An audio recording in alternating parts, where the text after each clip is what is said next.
स्वागत है आप सभी का हमारे इस YouTube चैनल पे। और आज हम लोग बात करने वाले हैं सेमेस्टर 4 का जो आप लोग का पेपर चल रहा है ring theory and linear algebra 1। उसी पेपर के एक इंपॉर्टेंट थ्योरम्स के बारे में बात करेंगे। जैसे कि हमने पिछले क्लास तक पढ़ा था कि आइडल्स क्या होते हैं, है ना। और हमने पढ़ा कि दो आइडल्स के इंटरसेक्शन भी एक आइडल्स होता है। फिर हमने इसके बाद पढ़ा था कि आर्बिट्ररी इंटरसेक्शन, है ना, of ideals is also an ideal. तो मतलब हमने देख चुके हैं अभी हम लोग कि आइडल्स क्या होता है और आइडल से रिलेटेड कुछ थ्योरम्स हमने कर रखे हैं। तो उसी से रिलेटेड यहाँ पे है कि a field has no proper ideals. ठीक है, मीन्स कि फील्ड के पास प्रॉपर आइडल्स नहीं होते हैं, ये हमें प्रूफ करना है यहाँ पे। या इसी थ्योरम्स को कुछ इस तरीके से पूछा जा सकता है कि if F be a field then it's only ideal are F and 0। ठीक है, ये चीज़ है। अच्छा, अब तीसरा तरीका क्या है इसको पूछने का, या फिर इस तरीके से पूछा जा सकता है कि a field has got only improper idols. आपके दिमाग में एक क्वेश्चन चल रहा होगा कि इम्प्रॉपर और प्रॉपर आइडल्स क्या है, ठीक है, और फील्ड क्या है। तो हालांकि हमने सारा टॉपिक को कवर कर रखा है कि प्रॉपर आइडल और इम्प्रॉपर आइडल को अभी हम डिस्कस करेंगे, लेकिन फील्ड क्या है और आइडल्स क्या है ये दोनों बातें मैंने पिछले क्लासों में बता रखी है। फिर भी एक बार देख लीजिए, फील्ड तो आपको समझ में आ रहा, आइडल्स तो समझ में आ रहा होगा। आइडल्स क्या होता था कि अगर मान लिया जाए कोई आर एक रिंग है तो इसका एक सबसेट, इसका कोई भी एक सबसेट ले लीजिए। मान लेते हैं इसका सबसेट एक है एस। ठीक है, तो ये सबसेट एस इसका आइडल्स कहलाएगा कब, जब ये कुछ क्राइटेरिया को होल्ड करेगा। और वो क्राइटेरिया क्या होना चाहिए, सबसे पहला तो ये क्राइटेरिया होना चाहिए कि ये एस अपने आप में, है ना, एडिशन के रिस्पेक्ट में इसका क्या होना चाहिए, सब ग्रुप होना चाहिए। फिर से समझिए, पहला कंडीशन क्या होना चाहिए, ये सब ग्रुप होना चाहिए। किसका सब ग्रुप होना चाहिए, इसका। किसके रिस्पेक्ट में, एडिशन के रिस्पेक्ट में। और दूसरा क्राइटेरिया क्या होता था कि आप एक एलिमेंट यहाँ से लीजिए और एक एलिमेंट यहाँ से लीजिए, जैसे R belongs to R and S belongs to S, और उसके बाद यदि RS और SR ये S में अगर मिल रहा है तब हम लोग क्या कह देंगे कि ये जो S है हमारा वो आइडल्स है R का। फिर से समझिए, ये R एक रिंग था, इससे हमने एक सबसेट लिया S, और ये सबसेट यदि सब ग्रुप हो एडिशन के रिस्पेक्ट में इसका, और R बिलोंग्स टू R ले, S बिलोंग्स टू S ले, और RS और SR, है ना, ये चीज़ राइट आइडल होता था, ये लेफ्ट आइडल होता था, ये राइट आइडल होता था। अगर ये दोनों बिलोंग कर जाए इसमें तब हम लोग इस S को क्या कहते थे, आइडल्स कहते थे। ये बात क्लियर है। मैं इसलिए इन सभी चीज़ों को डिस्कस कर रहा हूँ क्योंकि हमारे जो क्लास है थोड़ा सा ब्रेक हो चुका था। ब्रेक कहने का मतलब कि लॉकडाउन की वजह से थोड़ा सा एक अच्छा खासा इंटरवल हो गया था क्लासेस के बीच, इस वजह से हम थोड़ा सा रिकॉल कर रहे हैं आप लोगों के लिए। ठीक है, अब दूसरा बात क्या है, ये तो था हमारा आइडल्स। अब भाई फील्ड क्या होता था, फील्ड भी अपने आप में एक रिंग ही तो है। फील्ड क्या है, रिंग है। जैसे मान लिया जाए कोई आर एक रिंग है तो क्या ये फील्ड हो सकता है, बिल्कुल हो सकता है। ये आर कोई भी रिंग आर या कोई भी रिंग फील्ड कहलाएगा कब, जब वो ring commutative ring with unity हो। पहला कंडीशन क्या हो, कॉम्यूटेटिव रिंग विथ यूनिटी हो, और साथ में उसके जितने भी नॉन जीरो एलिमेंट्स हैं उस रिंग में वो सारे नॉन जीरो एलिमेंट का मल्टीप्लिकेटिव यूनिवर्स उसी में एग्जिस्ट करना चाहिए। तब हम लोग उस चीज़ को क्या कह देते थे, फील्ड कहते थे। बात आ रही समझ में। अब इसके बाद आप लोगों को सीखना है कि यहाँ पे प्रॉपर आइडल्स और इम्प्रॉपर आइडल्स क्या होते हैं। ठीक है, जैसे कि हम बात कर रहे थे कि R कोई भी रिंग है और S क्या है, इसका कोई भी सबसेट है। ठीक है, तो चलिए हम आप लोगों के लिए क्या एक लेते हैं, R एक रिंग लेते हैं। और आपको पता है कि अगर R रिंग है तो अपने आप में R क्या होगा, एक सेट होगा, तभी तो रिंग है। क्योंकि रिंग होता क्या है, एक सेट को ही तो रिंग कहते हैं हम लोग, है ना।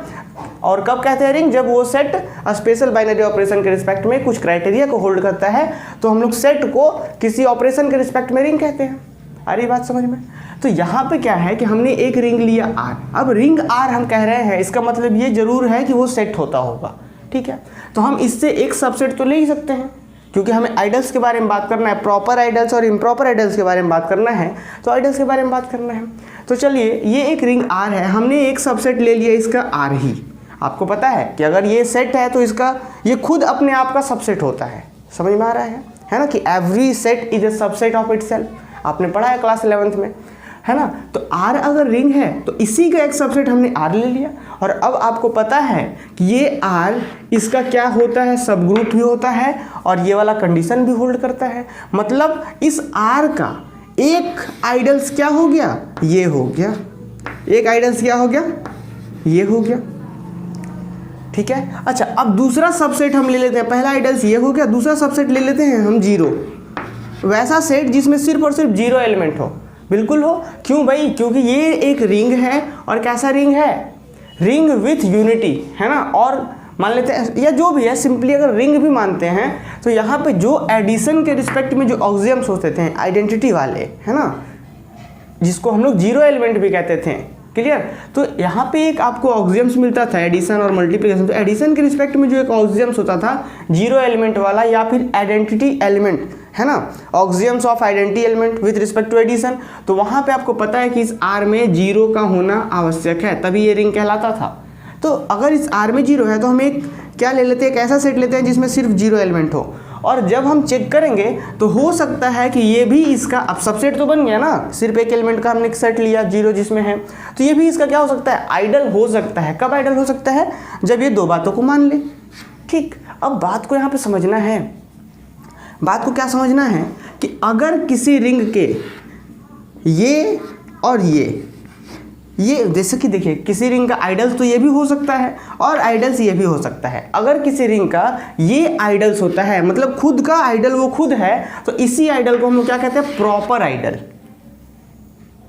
सॉरी, इस चीज़ को हम लोग क्या कहते हैं, प्रॉपर आइडल्स नहीं कहते। देखिए यहाँ क्वेश्चन क्या है कि a field F then it's only ideal are F and zero, ये चीज़ क्या है, इम्प्रॉपर आइडल। इसको क्या कहते हैं हम लोग, sorry I am so sorry, यहाँ पे कंफ्यूजन नहीं करना आप लोगों को। अगर आर खुद का अपना आइडल है तो इस चीज़ को क्या कहते हैं हम लोग, इम्प्रॉपर आइडल्स, इम्प्रॉपर आइडल। ये दोनों जो आइडल्स कहलाते हैं किसी रिंग के, अगर ये दोनों आइडल्स हो रहे हों तो हम लोग क्या कहेंगे, इन दोनों को इम्प्रॉपर आइडल, ठीक है। और अगर इस दोनों को छोड़कर कोई भी आइडल्स हो, जैसे कि मान लीजिए इस आर का हमने एक सबसेट लिया एस, इसमें मान लेते हैं कुछ भी एलिमेंट हो, और अगर ये आइडल्स होता है तो इसको क्या कहेंगे हम लोग, प्रॉपर आइडल्स, ठीक है। क्या कहेंगे इस चीज़ को हम लोग, प्रॉपर आइडल्स। और ये दोनों क्या कहलाते हैं, इम्प्रॉपर आइडल्स। अब क्वेश्चन पे आइए, फिर से मैं एक बार बताऊँ, आप लोग को यहाँ कंफ्यूज नहीं करना है कि अगर कोई रिंग है और उसका दो आइडल्स हो सकता है, कौन कौन, एक तो वो आर खुद का अपना आइडल्स हो जाए, और दूसरा क्या, एक वैसा सेट जिसमें सिर्फ जीरो एलिमेंट हो। अगर ये दोनों में से कोई भी, ये दोनों, इसी दोनों आइडल्स को क्या कहते हैं हम लोग, इम्प्रॉपर आइडल्स। और इसके बाद जो भी आइडल्स बनेंगे उसे हम लोग क्या कहते हैं, प्रॉपर आइडल्स।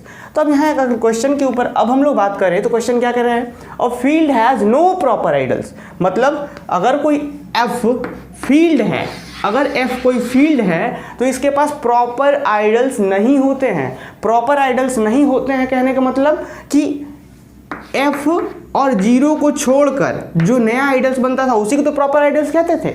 मैंने आपको बताया, देखिए आर का अगर ये और ये दोनों आइडल्स को ही आप क्या कहते हैं, इम्प्रॉपर, और इसके बाद जो भी बनते हैं वो प्रॉपर कहलाते हैं। तो यहाँ बोला जा रहा है कि अब फील्ड के पास प्रॉपर आइडल्स होते ही नहीं हैं, हमें यही तो प्रूफ करना है। तो क्या हमें प्रूफ कर, अगर हम ऐसा प्रूफ कर दें कि फील्ड के पास आप कोई भी आइडल्स ले लीजिए, एस मान लेते हैं, कोई भी एक नया आइडल्स ले लीजिए, और आप उसको ऐसा दिखा दें कि ये या तो एफ होगा या तो एस ये होगा, क्योंकि हमें पता है कि किसी भी रिंग के या किसी भी रिंग के जो आइडल्स होते हैं वो या तो खुद या तो एक ऐसा सेट जिसमें जीरो एलिमेंट हो, इसी दोनों को क्या कहते हैं हम लोग, इम्प्रॉपर। और बाकी अगर कोई भी हिस्सा हो जाए तो उसको प्रॉपर कहते हैं। बात समझ आ रही। तो हमें यहाँ प्रूव करना है field has no proper ideal, field के पास प्रॉपर आइडल्स नहीं होते हैं। तो इसी चीज़ को ऐसा भी तो कहा जा सकता है कि अगर फील्ड के पास प्रॉपर आइडल्स नहीं होते हैं तो फील्ड के पास इम्प्रॉपर आइडल्स होते हैं। तो हम क्या प्रूफ कर दें कि ये अगर फील्ड है तो इसके पास जो आइडल्स होंगे वो सिर्फ और सिर्फ इम्प्रॉपर होंगे। इम्प्रॉपर कहने का मतलब या तो एफ खुद होगा या तो ये जीरो वाला होगा आइडल्स। समझ आ रहा है? इसीलिए इस क्वेश्चन को दो तरीके से, तीन तरीके से दिया हुआ है। क्या कि a field has no proper ideals, मतलब फील्ड के पास प्रॉपर आइडल्स नहीं होते हैं, ये प्रूफ कीजिए आप। और यूनिवर्सिटी एग्जाम्स में बहुत बार ये क्वेश्चन पूछा गया है, तो ध्यान रखना है इन चीज़ों का। दूसरा क्वेश्चन क्या है कि if F be a field then it's only ideal are F and zero, वो सेट वाला। ठीक है, मतलब क्या बोला कि अगर एफ फील्ड है तो इसके पास सिर्फ और सिर्फ यही दोनों आइडल्स होंगे। मतलब अगर फील्ड है तो इसके पास सिर्फ इम्प्रॉपर आइडल्स होंगे। इम्प्रॉपर समझ में आ रहा ना, या तो वो खुद होगा या तो वो होगा। इम्प्रॉपर आइडल्स इसी को कहते हैं, मैंने समझाया आपको अभी। अच्छा, तीसरा क्वेश्चन क्या बोला जा सकता है इसी को कि a field has got only improper idols, मतलब कि फील्ड के पास सिर्फ और सिर्फ इम्प्रॉपर आइडल्स ही होते हैं। ये आपको प्रूफ करके दिखाना है। समझ आ रहा होगा? तो अब हम लोग देखिए, ये तो थोड़ा सा बेसिक था क्योंकि हमारा क्लास ब्रेक हो गया था थोड़ा सा एक लॉकडाउन की वजह से, इस वजह से हमने थोड़ा सा बेसिक को डिस्कस किया। और उम्मीद है कि आपको ये प्रॉपर और इम्प्रॉपर का कॉन्सेप्ट समझ में आया होगा, है ना। बच्चों को बहुत सा कन्फ्यूजन्स होता है प्रॉपर और इम्प्रॉपर में, तो हमने रफली समझा प्रॉपर और इम्प्रॉपर क्या है। अब हम लोग आते हैं इस थ्योरम्स के प्रूफ में, ठीक है। देखिए यहाँ पे फिर से एक बार सुन लीजिए, a field has no proper ideal. हम क्या करेंगे इस थ्योरम्स के प्रूफ में, हम क्या करेंगे समझ लेते हैं, एक स्ट्रक्चर समझते हैं, फिर हम लोग बढ़ेंगे। जैसे एक मैं बार बार बताता हूँ कि अगर आप किसी थ्योरम्स का प्रूफ कर रहे हैं तो थ्योरम्स को देखते ही आपको पता हो जाना चाहिए कि इस थ्योरम में हम लोग करने क्या वाले हैं। एक पूरा स्ट्रक्चर आपको पता होना चाहिए कि हाँ भाई पहले हम एक आइडल्स मानेंगे, फिर ये करेंगे, फिर इसको ऐसा दिखाएंगे। समझ में आ रहा है? एक पूरा बायोडाटा, पूरा स्ट्रक्चर शुरू में ही आपको पता हो जाना चाहिए, तब जा कर के आपको मज़ा आएगा थ्योरम्स को पढ़ने में, ठीक है। और अगर आप ऐसा सोच रहे हैं कि हम बताते जाएंगे और आप समझते जाएंगे तो ऐसा नहीं होता, ठीक है। तो चलिए हम लोग यहाँ पे करने क्या वाले हैं, सबसे पहले समझिए। हम क्या करेंगे, एक फील्ड मान लेंगे एफ, हम एक फील्ड मान लेंगे एफ। और आपको पता है फील्ड अगर एफ अगर फील्ड है तो ये फील्ड का प्रॉपर्टी आपको पता होना चाहिए कि ये कम्यूटेटिव रिंग विथ यूनिटी होगा और इसके जितने भी नॉन जीरो एलिमेंट्स हैं उन सभी नॉन जीरो एलिमेंट्स के मल्टीप्लिकेटिव इन्वर्स इसी में एग्जिस्ट करते हैं। ये हमारा फील्ड का प्रॉपर्टी है, तो ये फील्ड है। और हम क्या मान लेंगे कि एस कोई इसका कोई भी आर्बिट्ररी इसका आइडल्स है। क्या माने, एफ कोई फील्ड है, ठीक, और एस इसका कोई भी आर्बिट्ररी आइडल्स है। और ये ऐसा आइडल्स है कि ये जीरो के बराबर नहीं है, मतलब ये जीरो को छोड़कर कोई भी आइडल्स है। ये जीरो को छोड़कर, ये भी तो एक आइडल्स हो सकता है ना। और ये अगर आइडल्स हो जाए तो क्या सिंपली इम्प्रॉपर आइडल्स हो जाएगा। तो इसको छोड़कर ये कोई भी आइडल्स है, ठीक, इसको छोड़कर ये कोई भी आइडल्स है। बात समझ आ रही है? अगर हम ऐसा दिखा दें कि ये एस हमने आर्बिट्ररी माना था, कोई सा भी आइडल्स माना था, और अगर हम दिखा दें कि ये कुछ नहीं, ये एफ ही है, ये आर्बिट्ररी जो था वो कुछ नहीं, ये एफ खुद है, तब आप कह पाएंगे कि भाई ये जीरो के बराबर नहीं था, हमने कोई आर्बिट्ररी सा आइडल्स माना था और वो आर्बिट्ररी सा आइडल्स क्या बन गया, इम्प्रॉपर आइडल्स बन गया। क्यों इम्प्रॉपर? क्योंकि एफ का ये खुद ही है। तो हमने बताया आपको अगर खुद ही आइडल्स हो जाता वो इम्प्रॉपर आइडल्स, तो यही तो हमें प्रूफ करना था कि नो प्रॉपर आइडल्स, मतलब कोई भी हमने आर्बिट्ररी सा आइडल माना और वो दिखा दिया कि वो इम्प्रॉपर है, प्रॉपर आइडल्स नहीं है, मतलब नो प्रॉपर आइडल्स। तो आर्बिट्ररी हमने लिया और दिखा दिया कि वो प्रॉपर नहीं है, वो इम्प्रॉपर है, तो हमारा थ्योरम प्रूफ होता है। मतलब हम क्या करेंगे, एफ अगर कोई हमें फील्ड मानेंगे और एक आर्बिट्ररी सा एस आइडल्स ले लेंगे जो जीरो के बराबर नहीं है। अगर जीरो के बराबर हम ले लेते हैं तो शुरू में ही क्या हो जाएगा, वो इम्प्रॉपर हो जाएगा, शुरू में ही थ्योरम प्रूफ हो जाएगा। इसलिए हम जीरो के बराबर नहीं ले रहे हैं, ठीक, और उसके बाद दिखा देंगे कि वो इम्प्रॉपर है, तो हमारा थ्योरम प्रूफ हो जाता है। थ्योरम्स में यही तो करना था कि सिर्फ इम्प्रॉपर आइडल्स होते हैं, तो हमने आर्बिट्ररी से लिया उसको इम्प्रॉपर दिखा दिया। या इसको अगर इस भाषा में समझें तो क्या है कि एक भी प्रॉपर आइडल्स नहीं होते हैं, तो हमने एक आर्बिट्ररी लिया उसको इम्प्रॉपर दिखा दिया, तो प्रॉपर से नहीं होते। समझ आ रही बात? आर्बिट्ररी का मतलब ही होता है कि सभी के लिए वो काम करता हो, ठीक है। तो चलिए अब हम लोग इस थ्योरम्स को प्रूफ देखते हैं स्टेप वाइज। स्टेप वाइज इसका प्रूफ क्या होगा इस चीज़ को हम लोग देखते हैं। चलिए तो अब हम लोग प्रूफ को देखते हैं।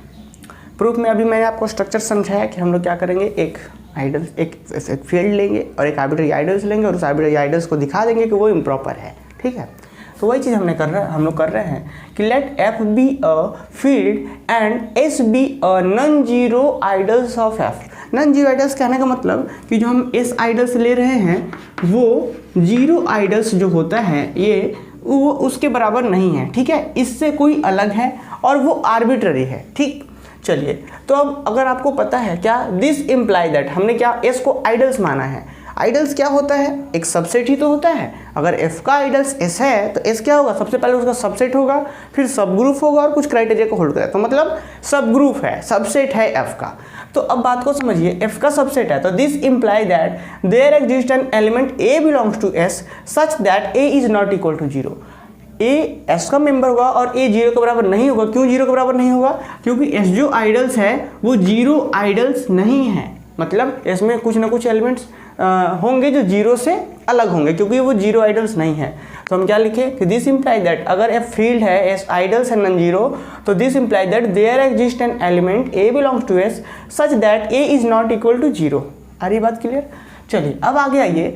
अब आपको पता है कि S क्या है हमारा भाई, F का आइडल्स है। S क्या है, f का आइडल्स है। तो f का आइडल्स होने के लिए क्या होता था कि सबसे पहले इसको सबसेट होना पड़ता था या फिर इक्वल्स भी हो सकता था। एक केस में इक्वल्स होता है कि f खुद का ही आइडल्स हो जाए, तो मतलब s अगर आइडल्स है तो या तो इक्वल्स होगा या तो सबसेट होगा। तो ये बात, तो इसलिए हम लोग लिख पा रहे हैं कि अगर कोई एलिमेंट s में है तो वो एलिमेंट f में भी होगा, क्योंकि s सबसेट है f का। क्लियर है? तो लिखा गया है कि this imply that there exist an element a belongs to s such that a is not equal to 0। अब आइए, a अगर s का मेंबर है तो a f का भी मेंबर होगा, क्योंकि s जो है वो f का सबसेट है। तो हम क्या लिख रहे हैं, this imply that a belongs to f। क्यों लिख पा रहे हैं, since s is a subset और इक्वल ऑफ f। क्लियर है? तो a f का भी मेंबर हो गया। और f क्या था, फील्ड था। फील्ड में क्या प्रॉपर्टी होता था, कॉम्यूटेटिव रिंग विथ यूनिटी। और एक प्रॉपर्टी था कि उसके जितने भी नॉन जीरो एलिमेंट हैं, देखिए a क्या है, नॉन जीरो है, और a f का भी मेंबर हो गया। तो जितने भी नॉन जीरो एलिमेंट होते थे फील्ड में, उन सभी का मल्टीप्लिकेटिव इनवर्स एग्जिस्ट करता था। क्लियर बात? तो देखिए a f का मेंबर हो गया और f फील्ड है, तो a का मल्टीप्लिकेटिव इनवर्स एग्जिस्ट करेगा f में ही। क्यों भाई, तो a अगर f में है तो this imply that a inverse also belongs to f since f is a field. और अपने को पता है कि f जो फील्ड होता है उसके सारे नॉन जीरो एलिमेंट्स के मल्टीप्लिकेटिव इनवर्स उसी में एग्जिस्ट करते हैं। अच्छा, अब बात यहाँ तक आ गया है। ठीक, अब हम लोग देख पा रहे थे क्या कि हमने तो a लिया था, s से लिया था, तो हम देख पा रहे हैं कि now a belongs to s, हमने a को s से लिया था। और देख पा रहे हैं यहाँ पे कि a इनवर्स कहाँ का मेंबर है, a इनवर्स f का मेंबर है। और हमें अभी अभी पता है कि s जो था वो आइडल्स था, f का आइडल्स था। क्या था, s जो था वो f का आइडल्स था। आइडल्स होने के लिए क्या होता है कि एक एलिमेंट यहाँ से लीजिए और एक एलिमेंट यहाँ से लीजिए। अगर आप यहाँ से a इनवर्स लेते हैं और यहाँ से a लेते हैं तो आपको पता होना चाहिए कि अगर आइडल्स ये है तो क्या होगा, इधर का a इनवर्स और इधर का a, ये जो आपका एलिमेंट नया बनेगा वो s में होना चाहिए। और इसी को दूसरे तरीके से तो क्या हो गया भाई, ये लेफ्ट आइडल वाली बात हो गई। और अगर a इनवर्स रहे तो ये भी s में ही बिलोंग होना चाहिए, अगर s आइडल्स है तब। और हमने पहले ही मान रखा है कि s आइडल्स है, तो क्या है देखिए, now a belongs to s and a inverse belongs to f। क्या होगा, a inverse belongs to f या फिर a inverse a belongs to s। मतलब यहाँ क्या, राइट आइडल वाली बात, यहाँ लेफ्ट आइडल वाली बात, ये बिलोंग करेगा। क्यों भाई, क्योंकि s is an ideal of f। बात आ रही क्लियर? अब आ गया ये, अब जैसे ही इसको हम लोग ऑपरेट करेंगे, क्यों भाई, क्योंकि a f का मेंबर भी था और a इनवर्स भी f का मेंबर था, और f क्या था, मल्टीप्लिकेटिव आइडेंटिटी होल्ड किए हुए है, क्योंकि वो क्या है, फील्ड है। तो इन दोनों जैसे ऑपरेशन करेंगे 1 आना है, और 1 यहाँ पे इसके अकॉर्डिंग क्या बात हो रहा है, 1 s में बिलोंग कर रहा है। क्या हेयर, क्या है here, 1 is the multiplicative identity of f। तो यहाँ पे 1 s में बिलोंग कर गया। समझ आ रहा है बात? अब फिर से आइए, फिर से हम लोग एक आइडल्स का प्रॉपर्टी लगाते हैं। हम क्या करते हैं, f का कोई एक आर्बिट्ररी मेंबर ले लेते हैं, कोई एक आर्बिट्ररी एलिमेंट ले लेते हैं x। देखिए बात, now take any element x belongs to f। हम f का कोई भी एक एलिमेंट ले रहे हैं, आर्बिट्ररी x ले लेते हैं। मान लेते हैं कि take any element x belongs to f ले लिए। नाउ आपको पता है कि 1 s का मेंबर है, अभी हमने यहाँ दिखाया कि 1 s का मेंबर है। ठीक, अब x belongs to f, 1 s का मेंबर है और x f का मेंबर है। अपने को पता क्या था कि s जो था वो आइडल्स है किसका, f का। तो आप एक एलिमेंट यहाँ से लीजिएगा और एक एलिमेंट यहाँ से। हम यहाँ से क्या ले लेते हैं, 1, यहाँ से ले लेते हैं x। तो आपको पता है 1 का x के साथ और x का 1 के साथ ये जो एलिमेंट बनेगा और ये जो एलिमेंट बनेगा, ये दोनों एलिमेंट यहाँ बिलोंग करेंगे। क्यों, क्योंकि ये आइडल्स है। तो वही चीज़ हम लोग यहाँ पे कर रहे हैं, 1 belongs to s and x belongs to f। This imply that 1 into x है ना, ये इंटू नहीं है, ये ऑपरेशन है, मल्टीप्लिकेटिव वाला ऑपरेशन। ठीक है, और ये स्पेशल टाइप से भी डिफाइंड होता है, हमने आप लोगों को बता रखा है। तो अगर कोई कहता है कि ये सिर्फ इंटू है तो वो गलत है। ठीक है, हम लोग यहाँ पे जनरली इंटू समझते हैं, अधिकतर केसेस में इंटू ही होता है, इस वजह से हम लोग इंटू समझते हैं। तो अभी रफली आप कह सकते हैं कि इंटू है। ठीक, तो 1 इंटू एक्स या x इंटू 1 कहाँ बिलोंग कर रहा है, x में। क्यों बिलोंग कर रहा है, क्योंकि s is an ideal of f। ठीक है, आगे पढ़िए। अब देखिए इसको ऑपरेशन करेंगे तो क्या होगा, चूंकि ये मल्टीप्लिकेटिव आइडेंटिटी है किसका, वो f का, और ये भी एलिमेंट किसका, 1f का। ठीक है, तो क्या होता है, x ही रह जाना। क्यों, क्योंकि आप ऑपरेशन कर रहे हैं, आपको पता है कि क्यों ये चीज़ रीजन दे सकते हैं, by the property of multiplicative identity.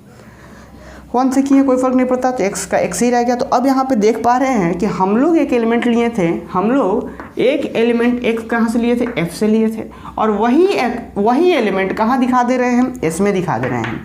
एक एलिमेंट एफ से ले रहे हैं एक्स और वही एलिमेंट एस में दिखा दे रहे हैं, तो इसका मतलब क्या, F is an subset of S. तो F is an subset of S, ये चीज़ अगर एस में दिखा पा रहे हैं आप तो क्या कह पाएंगे कि F is an subset of S. पर हम लोग के पास था क्या, S is an subset of F. क्यों था, क्योंकि एस आइडल था और आइडल क्या होता है, सबसेट होता है। तो हमारे पास क्या था यहाँ पे देखिए, तो एस इज एन सबसेट या इक्वल ऑफ एफ, तो ये हमारे पास था। हम लोग लिख रहे हैं बट हमारे पास था क्या, S is an subset of F, तो ये रिलेशन 2 है और यहाँ पे हम अभी दिखा पा रहे थे तुरंत कि F is an subset of S. तो अब देखिए, तो दोनों से कर रहे हैं तो क्या आ रहा है, फ्रॉम 1 and 2 अगर करेंगे तो s is equal to f. तो यहाँ पे ये from 1 and 2 s is equal to f, मतलब आप समझ पा रहे हैं कि हमने एक आर्बिट्ररी से आइडल्स लिया था और वो दिखा दे रहा है कि वो आइडल्स कुछ नहीं है, वो एक इम्प्रॉपर आइडल्स है। इम्प्रॉपर क्यों, क्योंकि वो एफ के इक्वल हो रहा है। तो यही चीज़ हम लिख पा रहे हैं कि this shows that the non zero ideals of F is F itself. मतलब क्या शो कर रहा है कि ये कोई भी नॉन जीरो आइडल्स लेंगे तो वो क्या होगा, एफ इटसेल्फ। और अगर जीरो आइडल्स ले लेंगे तो वो क्या, ऑलरेडी तुरंत का जैसे जीरो आइडल्स लेते हैं तो तुरंत हमारा थ्योरम प्रूफ हो जाएगा। क्या, कि हमें तो यही तो प्रूफ करना था कि इम्प्रॉपर होगा और जीरो आइडल्स इम्प्रॉपर होते हैं। तो यही चीज़, तो this shows that the non zero ideals of F is F itself, thus it follows that if has got only improper idols. तो ये हमारा थ्योरम्स का कंप्लीट प्रूफ होता है। आई होप आप लोगों को बहुत अच्छे से समझ में आया होगा। और एक छोटा सा ही थ्योरम था लेकिन इंपॉर्टेंट है, एग्जाम्स में पूछे जाते हैं यूनिवर्सिटी के एग्जाम्स में। तो उम्मीद है आप लोग इस चीज़ को बहुत अच्छे से करेंगे। चलिए मिलते हैं हम लोग नेक्स्ट क्लास में।